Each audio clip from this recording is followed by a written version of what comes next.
예, 시청자 여러분 한 주 동안 잘 지내셨죠? 신율입니다. 이해랍니다. 예, 요새 보면은 대통령 지지율이 좀 1% 올라갔다 0.8%포인트 떨어졌다. 뭐 이런 여론조사들이 가끔씩 보도가 되는데요.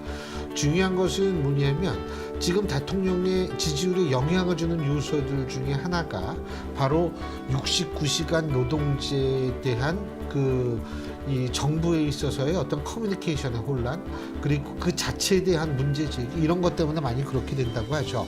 그만큼 노동 문제는 우리 사회에서 이제는 가장 뜨거운, 가장 중요한 이슈가 된 것 같습니다. 네, 정부에서도 인기가 없더라도 꼭 하겠다 이런 강경한 입장을 취하고 있기 때문에 오늘 이 시간을 통해서 좀 다양한 시각을 전해드리겠다라는 그럼요. 목적으로 오늘 모셨는데요. 오늘은 한국노총 김동명 위원장과 함께하도록 하겠습니다. 안녕하십니까? 아유, 위원장님, 어서 어서 오십시오. 오십시오.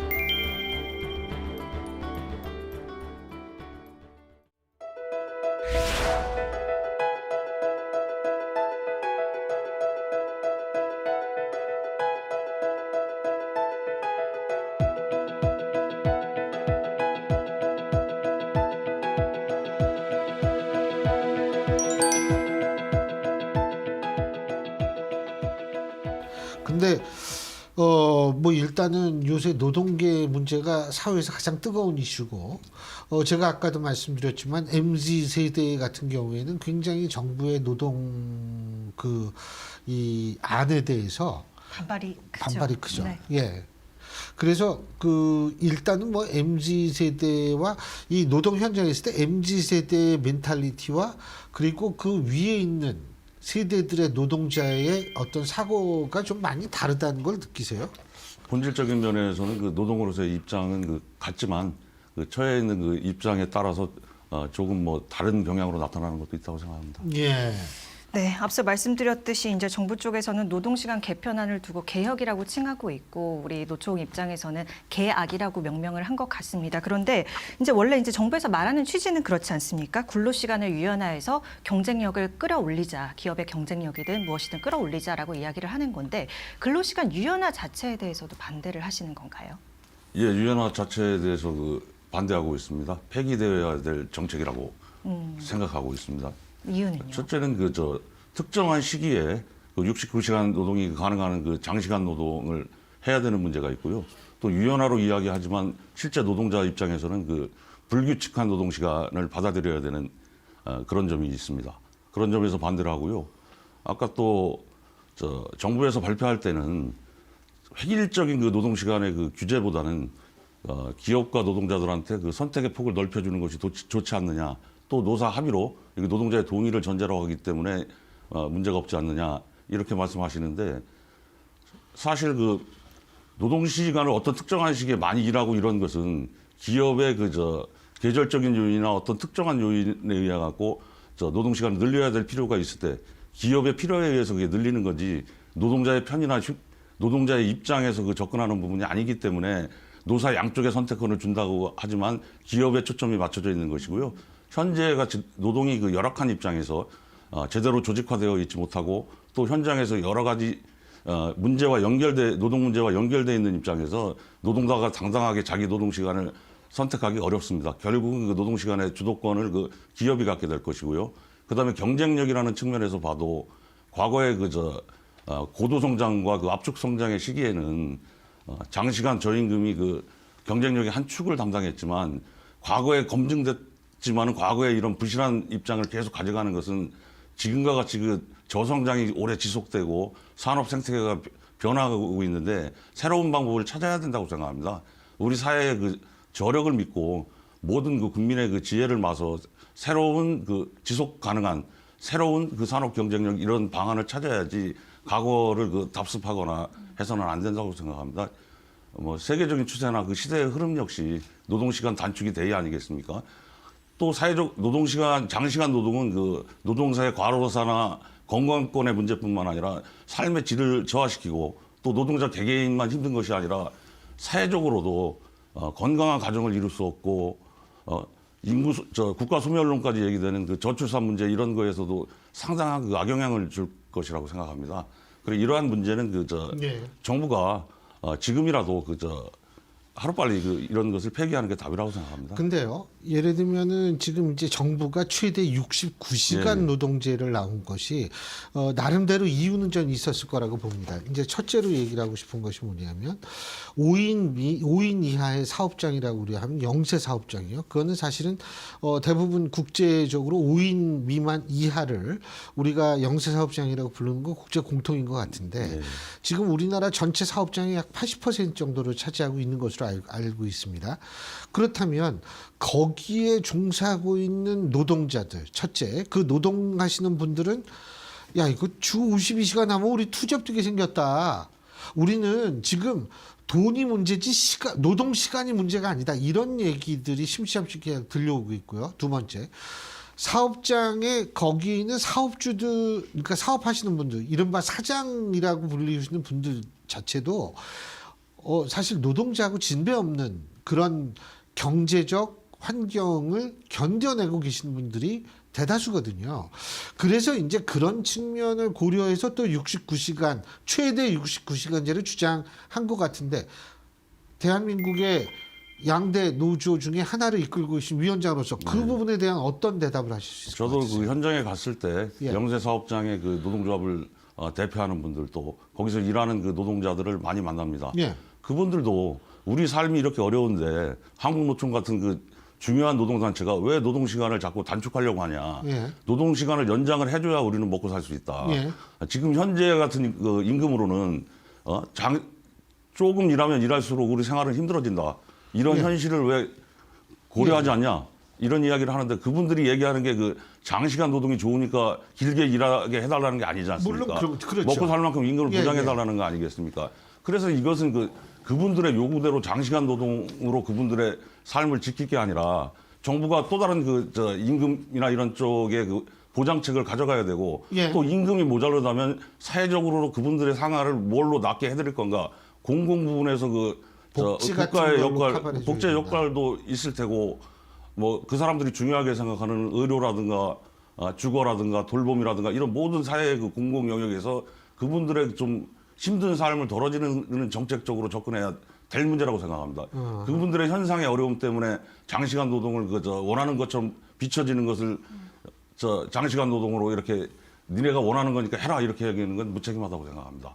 근데 사업주, 그러니까 복지를 예. 늘리는 것도 분명히 한계가 있을 예. 거고, 제가 아까도 말씀드렸지만 거기 사업장의 사업주들도 사실 노동자라고 불릴 정도로 경제적인 상황이 굉장히 열악한 경우가 많은데 주고 싶어도 못 주는 상황이 많을 거 아니에요. 저는 그렇게 생각합니다. 주고 싶어도 못 주고 사업주도 어렵고 노동자도 어렵지 않습니까? 예. 그러면 여력이 안 되는 그 사업주 보고 새로운 인력 고용하고 노동시간 줄여라 이렇게 얘기하는 것도 무리죠. 그분들끼리 받아들이기 어려운 거고 그렇죠.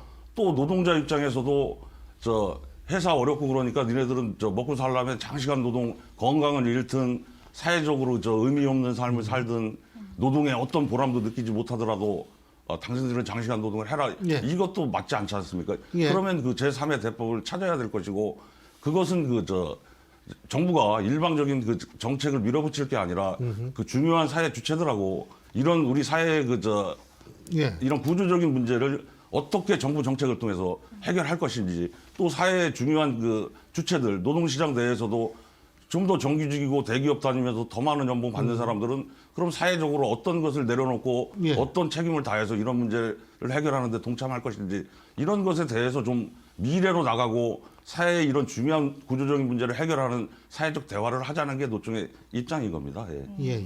최근에 경사노위와는 예. 소통이 원활히 활발히 되고 있습니까? 어떻습니까? 지금 현재 원활히 되지는 않는데 예. 경산호위 위원장님께서 어떤 행사장에서 만나고 이럴 김문수 때 위원장 예, 말씀하시는 거죠? 노동에 대해서 명확한 존중 입장을 예. 뭐 가지고 있고 사회적 대화에 대해서 너무나 절실히 문을 열어놓고 기다리고 있다 이런 말씀을 자주 하셔가지고 예. 한국노총도 사회적 대화에 대해서 지금 진지하게 고민을 하고 있는데 어떤 사람들은 거기 민노총이 지금 들어가 있나요? 민노총은 들어와 있지 않습니다. 아, 애초에 시작할 그렇죠? 때부터 들어오지 않았고 예, 예. 들어온 적이 없습니다. 예.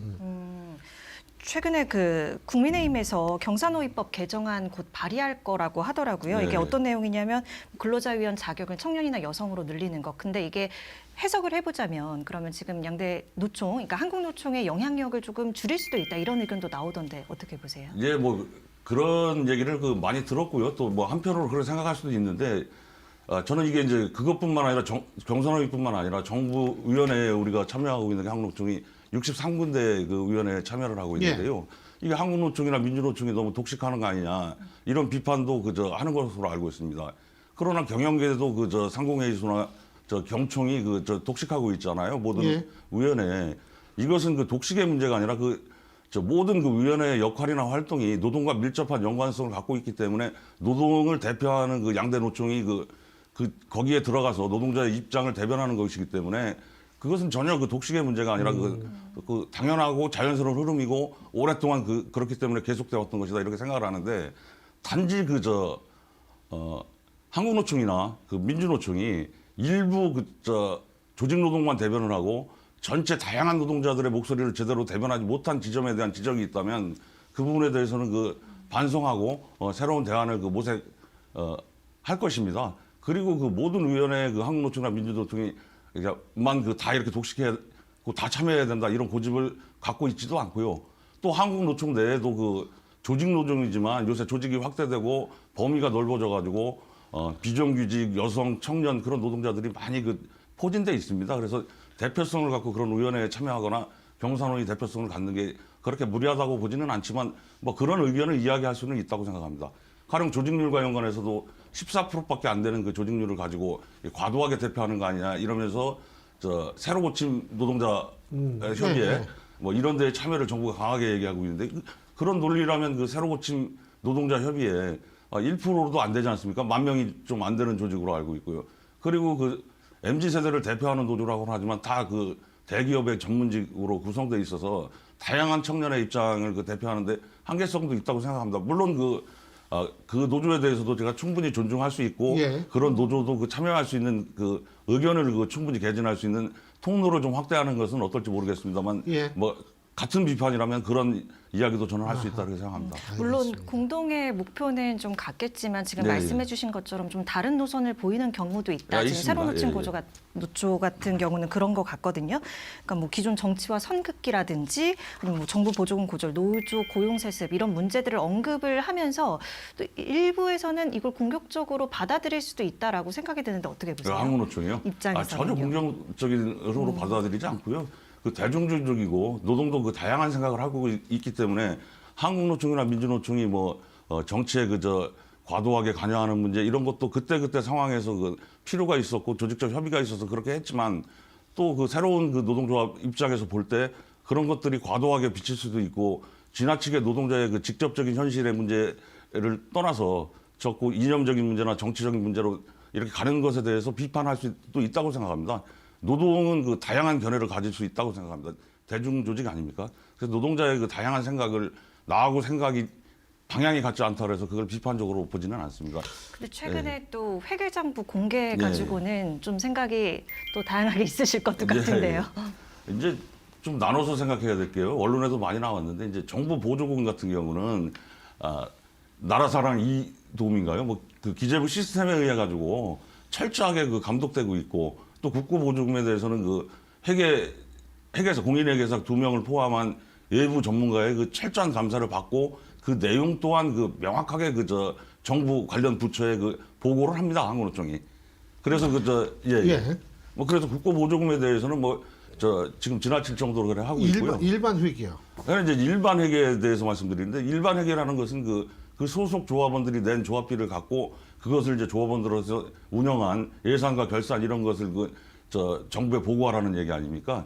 내부적으로는 내부 회계도 굉장히 투명해졌습니다. 그것도 외부감사 한국노총 같은 경우도 2인 포함해서 6명의 회계감사가 철저하게 감사하고 있고 매 시기마다 그것을 조직원들한테 다 공개하고 있고 일반 조합원도 필요하다면 얼마든지 열람이 가능합니다. 단 정부에 이것을 보고하는 문제는 좀 다르다고 생각합니다. 간섭이라고 보세요? 간섭이라고 볼 수도 있고요. 내부의 활동과 자주성이 생명인 노동조합이 정부의 간섭을 초래할 수도 있고 간섭으로 비춰질 수도 있고 더군다나 지금 시기에 정부가 그 노동개혁이라면서 그 노동조합의 부패 이런 것을 전면에 내세우면서 예. 노동조합을 고립화시키려는 의도를 노고로 하고는 입장에서는 이게 노동 탄압의 일환으로 비춰질 수도 자, 있고 일단 그렇습니다. 우리 예. 이해라 기자가 얘기한 회계의 이 예, 투명성만 얘기를 한다. 예. 물론 충분히 투명하시겠지만 예. 이거를 공개 요구를 하고 국가에 보고 요구를 하는 것이 우리나라만 그런가요? 그거 더 잘하시겠지만 예. 제가 아는 한도 내에서는 미국 같은 경우에는 연 얼마 이상의 예산을 사용하더라. 제가 그거 정확히 모르겠는데 예산을 많이 쓰는 노조는 이 공개하고 보고하게 돼 있고요. 영국 같은 경우에도 다 보고하고 공개하게 돼 있지 않나요? 예, 그 뭐 외국 사례는 제가 자세히는 예. 모르겠지만 이제 한국의 사례에서 비춰봤을 때 예. 과거에 정부가 노조를 그 정치적으로나 그 조직적으로 탄압했던 시절이 있었습니다. 예, 물론 그렇죠. 그때도 행정조사위 이런 거 만들어서 노조에 관여하려는 시도가 있고 그랬는데 예. 노조의 해결하는 것은 단순히 그 돈의 흐름과 투명성뿐만 아니라 노조의 활동 이런 것들이 그 속에 다 내포되어 있기 때문에 예. 과거의 경험에 비추어서 이런 것들이 정부에 보고하게 됐을 때 노조의 그 자율성이나 내부의 활동 이런 것들이 그 정부에 의해 가지고 간섭을 받을 우려 이런 것에 대한 우려를 노조는 갖지 않을 수 없는 것이고요. 또 현행법상 정부는 보고를 강행하고 과징금을 매기겠다 이러지만 지금 국회 입법조사처에서도 얘기했고 헌법이나 대법원 판례를 보더라도 예. 법률적 근거가 지금은 미약하거나 그 근거가 없거나 저는 이렇게 판단하고 있습니다. 근데 그래서 그게 사회적인 공론화가 이루어져서 아무리 노동조합 회계가 그런 과거의 경험이 있고 정부의 간섭의 우려가 있더라도 국민적으로 여론적으로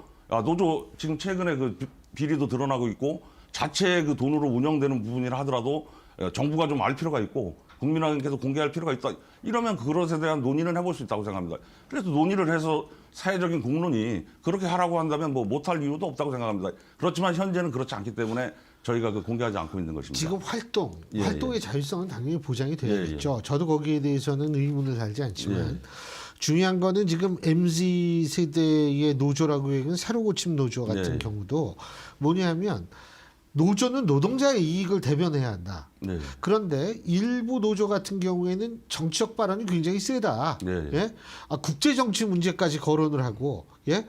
이 한반도의 미래의 통일 문제까지 거론하고 이런 거는 기존에 있어서의 노동자의 이익을 대변하는 것과 많이 벗어난 것 아니냐. 만일 그래도 이 정치 활동과 국제 정세가 노동자의 이익과 관련이 있다. 그러면은요, 노동자의 이익뿐만 아니라 모든 게 다 연관이 돼 있는 거거든요. 어떻게 보십니까?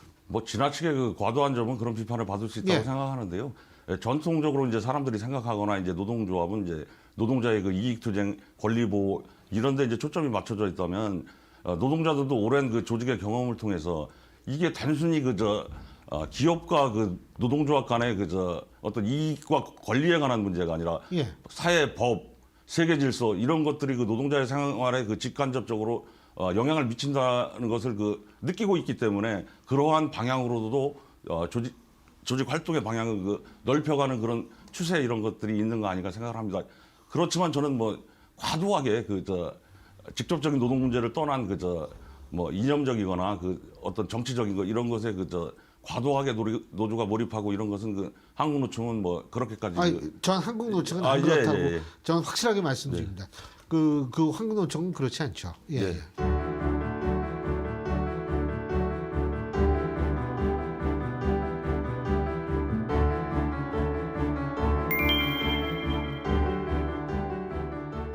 지금 이념 얘기하셔서 그런데 지금 민노총에서 간첩 혐의 받는 간부 사행 구속영장 청구됐다 이런 예. 소식도 있더라고요.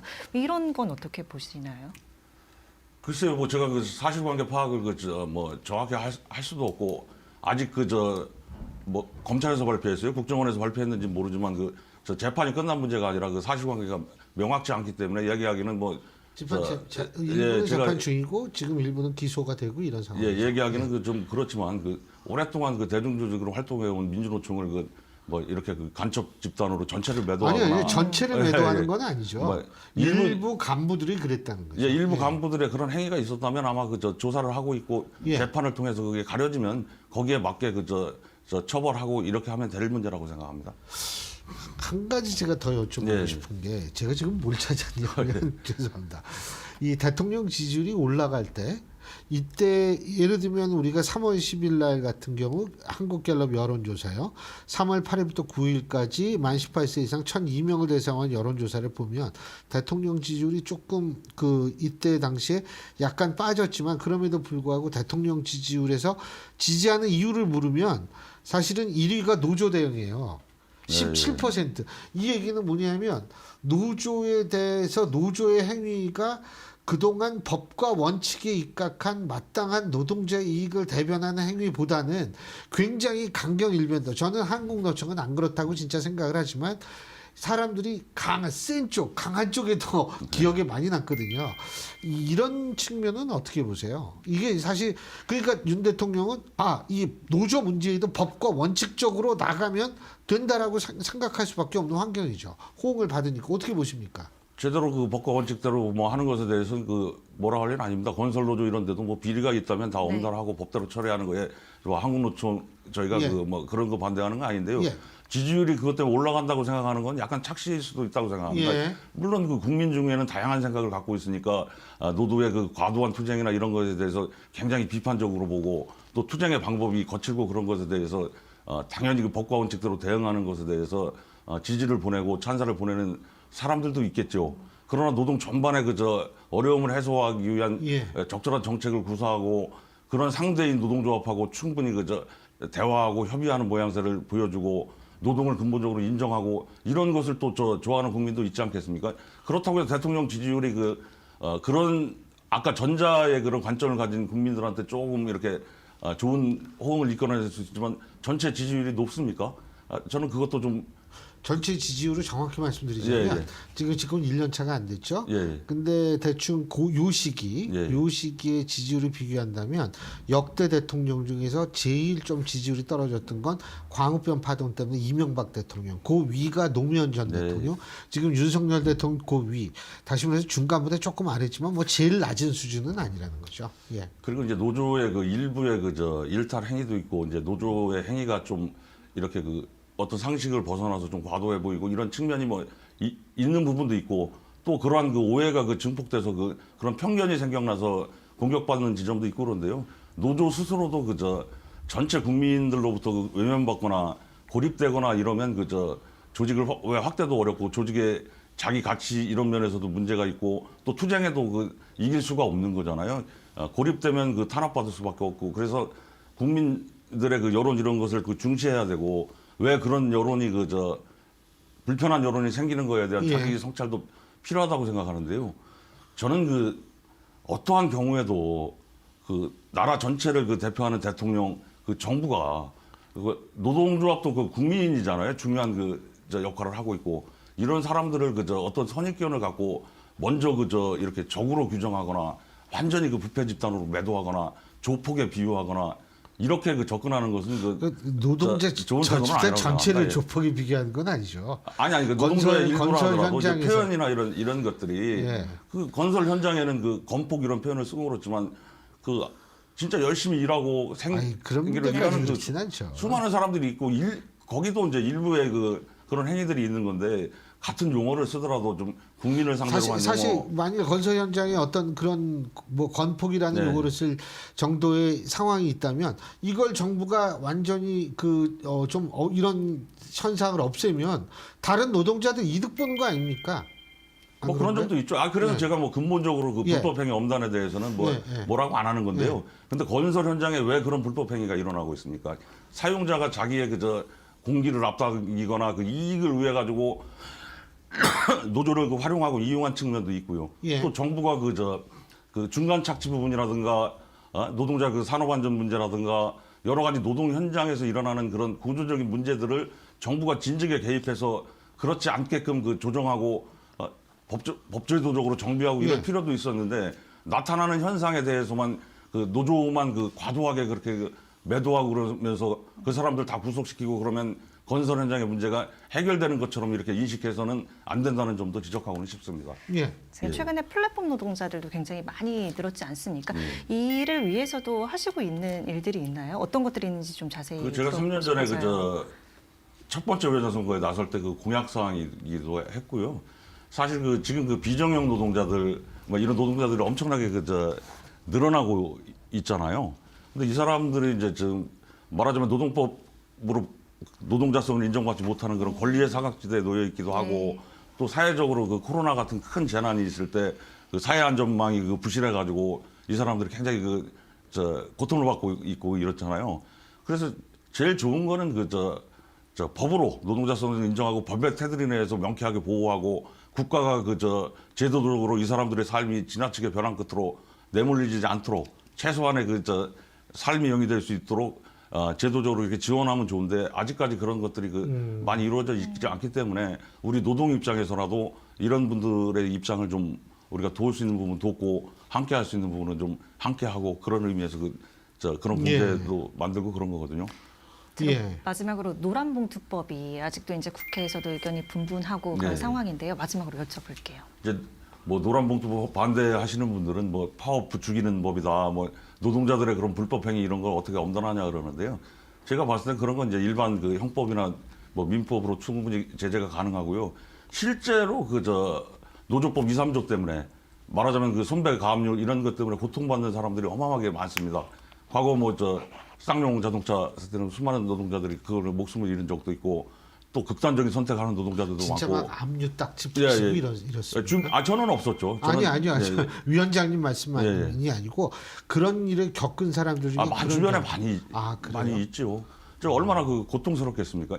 근데 그런 일들이 이제 생기게끔 되는 게 이 법이 미비해 가지고 가령 사용자가 명확해야 되는데 원청의 사용자 책임 면제돼 있는데 실제로는 원청이 노동자의 문제에 직접 개입해서 이렇게 하고 있는데 원청을 상대로 투쟁할 수밖에 없잖아요. 근데 실제 법적으로는 사용자가 아니기 때문에 그게 이제 불법으로 이렇게 매도돼서 예. 정당한 자기 권리 행사를 하는데도 그런 법의 미비점 때문에 불법 파업이 되고 거기에 대해서 민형사상 책임 면제해야 되고 이런 것들도 문제고 또 이제 노동 쟁의 중에 노동조합은 노동과 관련된 이익 투쟁 이런 거에만 가둬두고 가령 정예고 반대 투쟁이라든지 여러 투쟁을 노동자가 쟁의를 할 수 있는 쟁의의 대상을 너무 협소하게 해석해 놔가지고 내 삶과 밀접하고 노동조건과 밀접한데 직접적인 노동조건이 아니라 우회적인 것에 의해서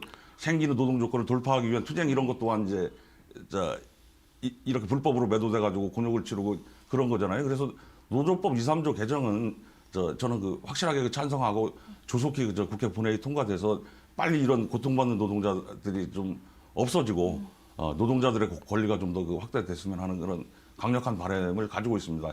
예. 단지 그렇다고 해서 파업 만능주의 무조건 파업으로 해결하고 파업하게 되면 불법 행위 막 해도 다 면죄부를 달라는 것은 아닙니다.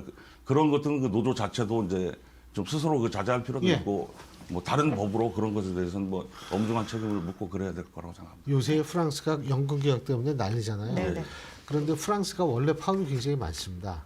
근데 그 파업 횟수를 보면 우리나라가 드디어 프랑스를 앞질렀습니다. 파업 횟수가요? 예. 글쎄 한국노총은 제가 알기로는 1% 미만입니다. 아니 예. 한국노총이 아니고 전체를 전체로, 이제 따지면 그런데 그런 측면도 사실 저는 여론의 지지를 받지 못하는 어떠한 운동도 그리고 어떠한 정책도 성공적으로 추진하기 힘들다는 생각이 드는데 그런 측면에서 좀 우리 위원장님께서 저는 한국노총 굉장히 지금까지 합리적으로 노동자의 이익을 잘 대변해왔다고 생각합니다. 저는 그렇기 때문에 사실 택시 하시는 분들 택시 가끔 타보면 우리 회사 한국노총이라서 좋다는 얘기를 심심치 않게 들었어요.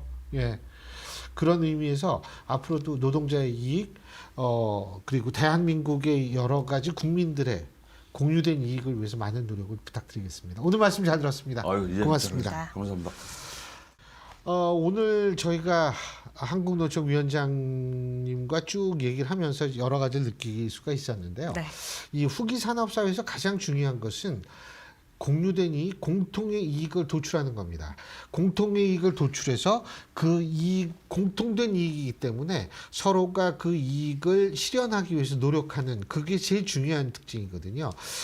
역시 노동자의 이익과 또 다른 분야에 있어서의 이익의 공통분모를 찾는 게 그래서 굉장히 중요하고 시급하고 후기 산업사회적인 그러한 이익 찾기라고 생각이 됩니다. 그런 의미에서 우리나라 노동조합, 노동운동도 바로 그런 공유된 이 공통의 이익을 위해서 많은 노력을 기울이고 또 다른 분야도 그런 이익 추구, 이익 공유에 대한 노력을 또 지원해주는 그런 자세가 필요하지 않을까 이런 생각이 듭니다. 네, 저희는 다음 이 시간에 인사드리겠습니다. 함께해 주신 여러분 고맙습니다. 고맙습니다.